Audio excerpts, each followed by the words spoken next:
Хочу показать, какая началась зима. Сколько много снега выпало. Вот я иду на работу. Сегодня уже 4 апреля.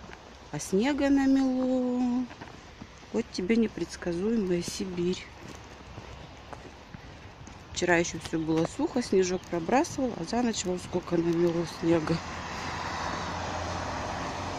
Вот так, такой небольшой обзор, как я иду на работу. Так, тут лесенка, осторожненько. Пошла осторожно, потому что гололед. Это в продолжение темы, как я иду на работу. Вот так вот, как все завалено снегом. Машины в снегу, особенно возле моего подъезда. И вот так вот. Ой, даже в сугроб сама забрела для того, чтобы снять. Вот возле моей работы стоит вот такая сосна.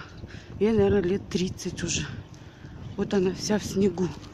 Она находится возле здания, а когда с крыши тает снег, то на нее водичка капает, и она вся в сосульках, если подмерзнет. Тоже красота неимоверная. Ну вот, мои хорошие, я пришла на работу. Я медик. Там у нас уже лес, который постепенно тоже застраивают. Так что вот, я уже на работе. Вот я пришла с работы. Хочу показать, какая дорога. Что ничего не чистилось. Никто не чистит. И сейчас я заметила, что не просыпаешься от того, что на тебя... Вернее, что не просыпаешься от того, что... Помните, раньше, как дворники работали? Просыпался от шума того, что чистящие лопаты. Сейчас, к сожалению, ничего этого нет. Вот как ушла на работу, все это так подтаяло.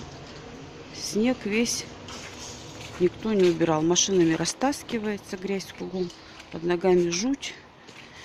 И грязь неимоверная. Вот так вот.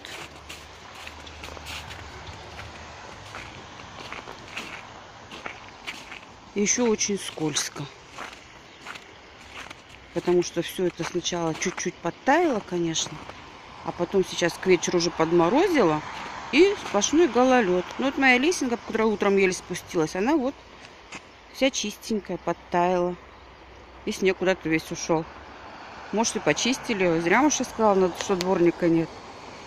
Ну, вот так вот. Это мой микрорайон. Это мой